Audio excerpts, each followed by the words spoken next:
그래서 지금 여러분이 그림에 보시는 것처럼 이 수평 방향과 수직 방향은 물리학자들한테도 굉장히 중요한 차이를 갖는 두 개의 방향이죠. 하지만 제가 이것을 조금만 조작을 가하면 이 두 방향을 아주 평등하게 만들 수 있어요. 바로 이 수직한 두 방향을 45도로 이렇게 기울이기만 하면 이 두 개의 방향은 서로 각자 수직과 수평을 50%씩 품고 있는 평등한 방향이 됩니다. 이런 것들을 수학에서는 단순한 그 축의 변환이라고 부르는데요. 지금 보여드린 미술 작품은 이렇게 45도 틀어진 선들의 집합으로 되어 있죠. 이 선들은 따라서 평등합니다. 저한테는 그렇게 보이죠. 45도의 이 평등함, 중력장하에서 45도의 평등함은 바로 우리 인간을 나타내는 한자에도 표현되어 있습니다. 사람 인자라는 이 글자는 두 사람이 서로 기대고 있는 모습을 나타냈다고 하는데요. 이 글자가 의미를 갖는 이유는 바로 우리가 중력장하에 있기 때문입니다. 중력장하에 놓인 45도의 두 선은 평등하죠. 그래서 저는 저 작품에서 인간이 보였어요. 자, 이제 저 작품을 뒤에 돌아와서 역광, 햇빛을 등지고서 보니까 아까와는 달리 이제 검붉은 색으로 보이더라고요. 즉 이것은 피라고 저는 느껴졌다는 뜻이에요. 하나의 핏줄이 인간의 형태를 가지고 끊임없이 이어지는 최초의 인간, 아프리카에 살았을 최초의 인간으로부터 지금 나까지 이어지는 어떤 인간의 피의 연결을 보여주는 그런 그림, 그런 작품이 아닐까? 멋있지 않나요? 이런 이제 해석을, 저의 해석이에요. 써서 제가 이제 제 페이스북에 포스팅을 했는데 작가님이 이 글을 보고 오셔가지고 아주 좋아하셨어요. 그 물리학자가 미술품을 즐기는 하나의 방법이라고 할 수 있을 것 같아요. 그래서 선은 인생이기도 합니다. 저 작가의 작품으로부터 선이 또 하나의 의미를 갖는다는 것을 이번 기회에 배울 수가 있었죠. 사실 선은 뇌과학에서도 굉장히 중요한데요. 이 그림은 아주 유명한 카니자의 삼각형입니다. 이 그림을 아마 인공지능이나 아니면 굉장히 차가운 수학자에게 보여주고서 여기 뭐가 있냐고 물어보면 이런 답을 듣게 됩니다. 여기에는 한 부분이 잘려나간 원 3개가 있습니다. 이게 답이죠. 하지만 대다수의 인간에게는 여기에는 삼각형이 있는 것처럼 보이죠. 이것은 대표적인 착시 현상인데요. 왜냐하면 사람의 시각은 눈에 앞에 보이는 사물의 이 데이터들을 전묘법에 나오는 그림과 같이 점들로 그대로 뇌로 보내지 않습니다. 그러면은 뇌에서 너무나 많은 데이터를 처리해야 되잖아요. 그래서 뇌로 들어가기 직전에 이미 벌써 1차로 정보에 대한 가공이 일어나는데 그때 중요한 것은 이 눈앞에 보이는 이 풍경으로부터 선들을 추출하는 겁니다. 1차로 추출된 선들에 대한 정보가 얻어지면 그것을 뇌로 보내서 뇌에서는 그 선으로 둘러싸인 어떤 특별한 형상을 기억과 비교하여 그것이 무엇인지를 판별하게 되죠. 그래서 인간은 무조건 선을 찾습니다. 선이 없어도 선을 봅니다. 그래서 사실 선은 인생일 뿐만 아니라 우리 인간이 세상을 지각하는 방식이기도 하죠. 그래서 우리가 그렇게 몇 개의 선으로도 많은 의미를 찾을 수 있는 겁니다. 저는 이 그림을 보고 깜짝 놀랐어요. 이건 불과 4개의 선으로 되어 있는데요. 사람의 뒷모습이에요. 누구든지 알 수 있습니다. 이게 무엇을 의미하는지. 이 그림은 사실 그 유명한 피카소가 그린 건데요. 우리 인간이 얼마나 적은 정보만으로도 대상을 이해할 수 있는지를 보면서 놀랄 때가 있는데 그 이유는 우리가 선으로 대상을 파악하기 때문입니다. 그렇기 때문에 이런 종류의 그림을 그릴 수 있는 거죠. 인공지능이 이 그림을 이해하려면 엄청나게 많은 데이터를 필요로 할 겁니다. 시간을 필요로 할 거고요. 하지만 인간은 보는 즉시 아는 거죠. 인간이 최초에 그렸던 그림들이 라스코 벽화에 남아 있습니다. 수만 년 전에 그렸던 그림들이죠. 거기 가보시면 당연히 선으로 수많은 그 동물들의 모습과 인간의 모습이 그려져 있죠. 당연히 인간은 선으로부터 시작합니다. 세상을 이해한 방식이 선이기 때문에 그리는 방식도 선이죠. 일단 선이 완성되면 그 다음 그곳을 색으로 채우게 됩니다. 자, 저런 원시적인 그림으로부터 시작해서 인간은 계속 그림을 그려왔고요. 유럽의 미술의 역사를 보시면 결정적인 변화가 일어나는 시점이 바로 이 르네상스입니다. 르네상스에 오게 되면 사람들이 이제 드디어 눈으로 본 것을 그대로 그리는 방법들을 찾게 되죠. 왼쪽에 있는 그림은 남아있는 가장 오래된 원근법이 구현된 그림이라고 알려진 마사초의 성삼위일체입니다. 지금 우리가 보기에는 원근법이 그렇게 두드러져 보이지 않을 수도 있겠지만 당시 사람들은 이걸 보고 굉장히 놀랐다 그래요. 정말 저 뒤에 벽이 안으로 쑥 들어간 것처럼 보였다는 뜻이죠.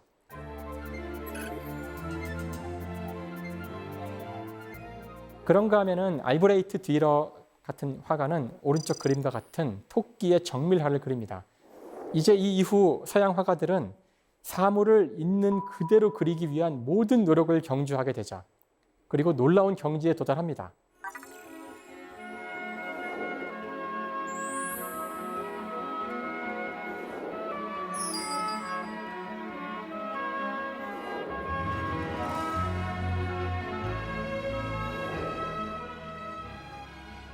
하지만 이들이 곧 엄청난 그 위기에 봉착하게 되는데요. 여러분 다 알고 계시는 사진기입니다. 19세기 초반 과학기술의 발전으로 사진기가 나오자 아마 사물을 있는 그대로 그리려고 했던 당시 화가들은 경악을 했을 겁니다. 아니, 내가 아무리 열심히 노력을 해도 사진기만큼 그릴 수 없는데 그림을 그린다는 것이 우리 화가들에게 어떤 의미가 있을까? 사실 과학기술은 지금도 우리에게 비슷한 질문을 던지고 있죠. 네, 여기 나오신 분의 이름은 아인슈타인이죠. 오른쪽에 있는 그 논문은 그 유명한 상대성 이론의 논문입니다. 20세기 초 아인슈타인은 지금까지 우리가 운동에 대해 알고 있었던, 우주에 대해 알고 있었던 모든 상식이 옳지 않다는 것을 알려주죠. 시간과 공간이 막 뒤틀어지고 움직이는 사람한테는 시간이 느리게 가고 이런 말도 안 되는 이야기들을 하게 됩니다. 그렇지 않아도 사진기로 마음이 편치 않았을 예술가들에게 그들이 보고 있는 이 세상이 보는 그대로가 아니라는 것까지 알려주기 시작한 겁니다. 당시 아인슈타인의 이론을 소개하는 많은 책들이 나왔는데요. 그 가운데 여기 나온 이분께서 에스프리 조프리라는 사람인데요. 이분이 썼던 책 가운데서 보시면은 오른쪽에 복잡한 도형들이 나오죠. 아인슈타인의 상대성 이론은 4차원이라는 아주 복잡한 시공간 좌표에서 기술이 됩니다. 사람의 눈으로는 볼 수 없어요. 사람은 3차원밖에 볼 수 없는데요. 그것을 비주얼라이즈, 즉 눈으로 볼 수 있게 하기 위해서 그린 그런 그림들이에요. 놀랍게도 이 책을 읽었던 한 화가는 책의 내용은 전혀 이해할 수 없었지만 이 책에 나오는 이 장면을 보고 깊은 인상을 받았답니다. 눈에 보이지 않는 4차원을 여러 방향에서 보아서 모아서 이해하려는 이 노력, 사실은 하나의 물체를 보기 위해 여러 방향에서 보는 건데요.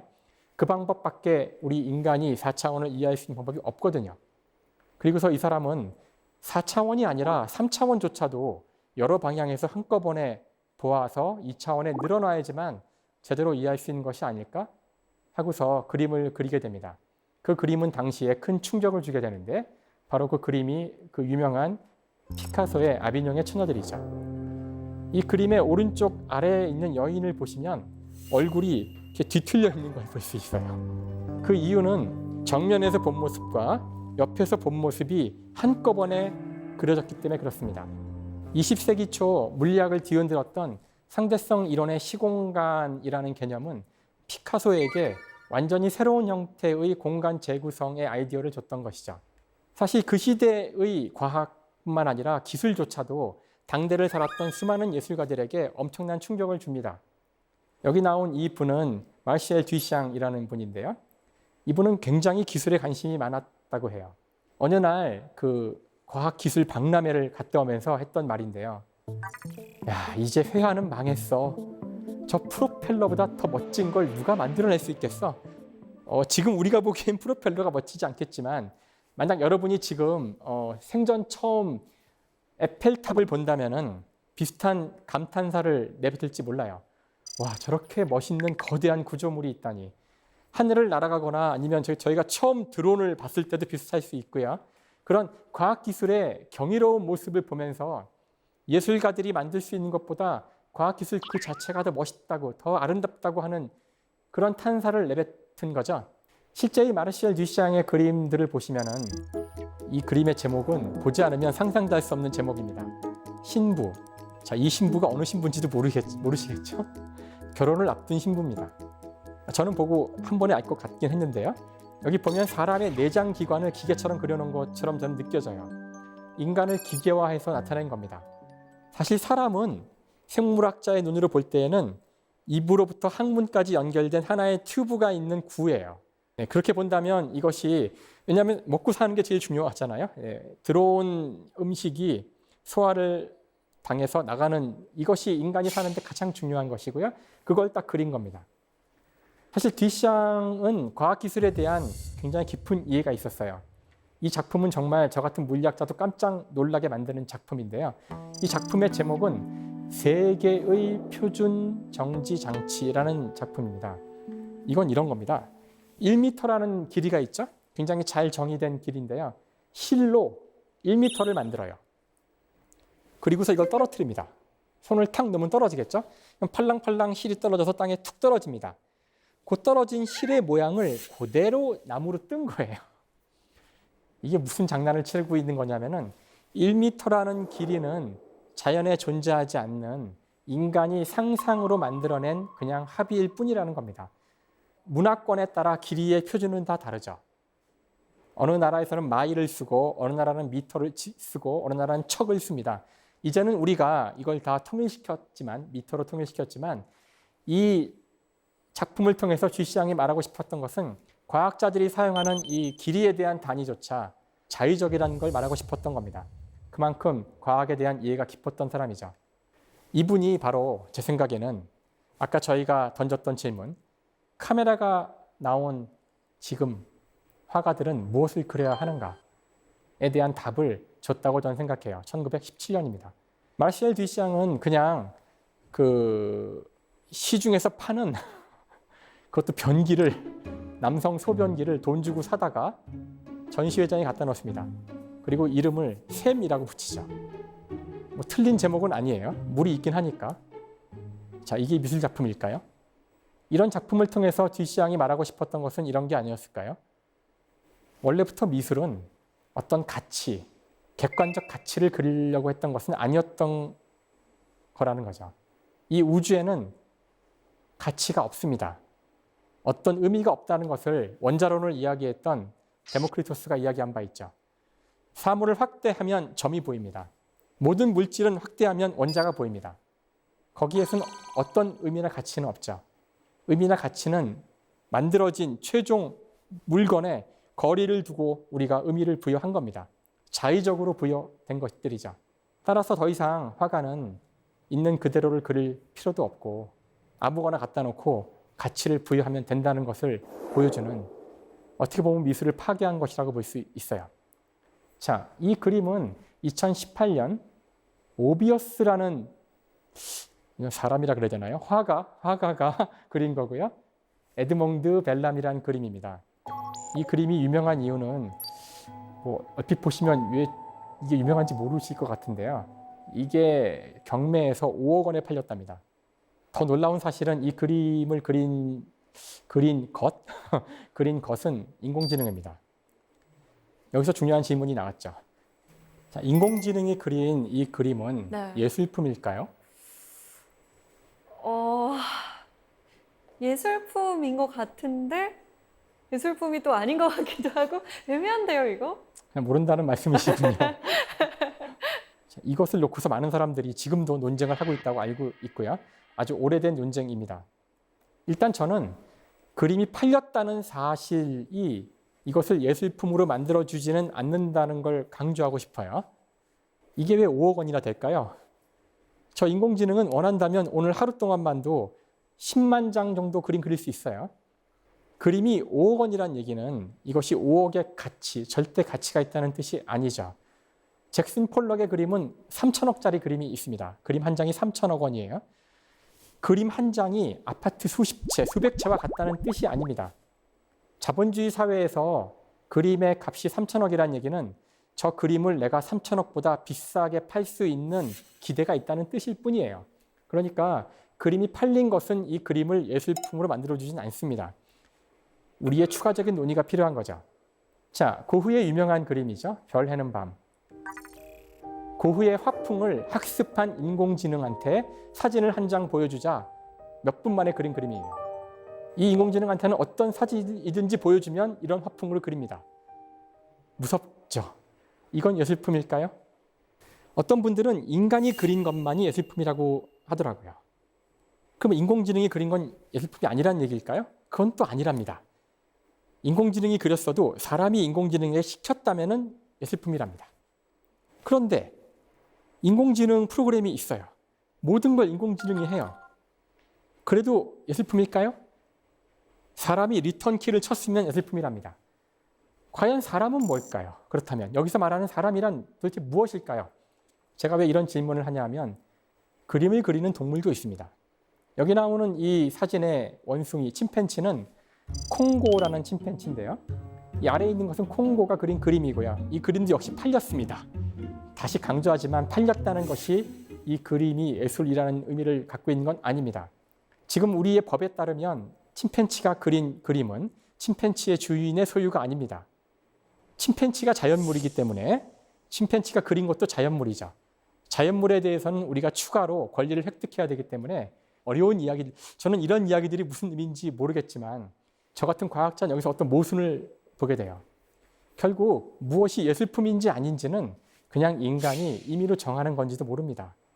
지금은 인간이 자신만이 예술품을 만들 수 있다는 오만한 생각을 하기 때문에 인간이 예술의 기준이 된 것일 뿐이라고 생각해요.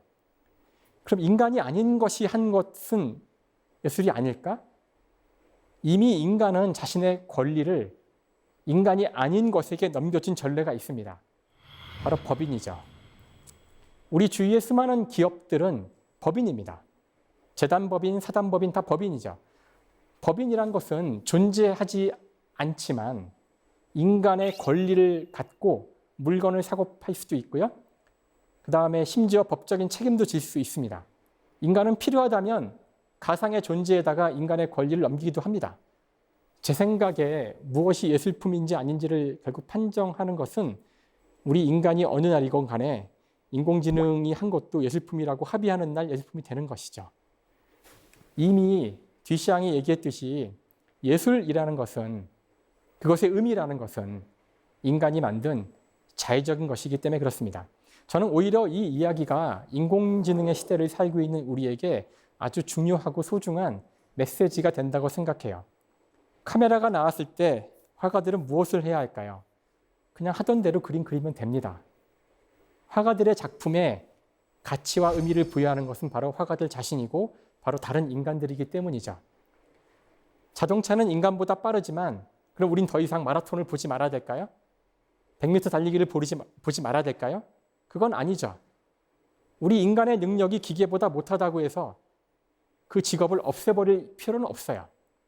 이미 현대미술은 우리에게 우리 인간의 능력을 뛰어넘는 기계가 나왔음에도 여전히 공존할 방법이 있다는 것을 100년 전에 알아냈다고 생각합니다. 이제 끊임없이 기계들이 우리의 직업을 앗아가겠지만 우리는 기계와 경쟁을 해서 기계보다 더 잘하려고 노력하기보다는 기계가 잘하는 것은 잘하는 대로 놔두고요. 사진기는 사진 찍으라고 하고요. 미술가는 자신이 의미를 부여한 우리들 스스로가 만들어낸 가치를 갖는 예술품을 만들면 됩니다. 우리 인간은 자신의 길을 자신이 의미를 부여해서 가면 된다는 뜻이죠. 물리학자가 미술사를 보고서 내리는 얻어낸 그런 교훈이랄까? 물리학자가 보는 이 우주에는 아무런 의미나 가치가 없고 차갑게 보입니다. 점묘법의 화가들이 그렸던 점을 찍는 것과 마찬가지의 것들이 우주를 이루고 있거든요. 하지만 인간적인 것, 인간적인 의미, 그런 가치는 바로 그 우주의 본질에 있는 것이 아니라 우리 인간 스스로 만드는 것이라는 것. 그것이 인공지능 시대를 살아가는 우리들이 꼭 알고 있어야 될 그럴 내용이라고 생각합니다. 네, 이상입니다.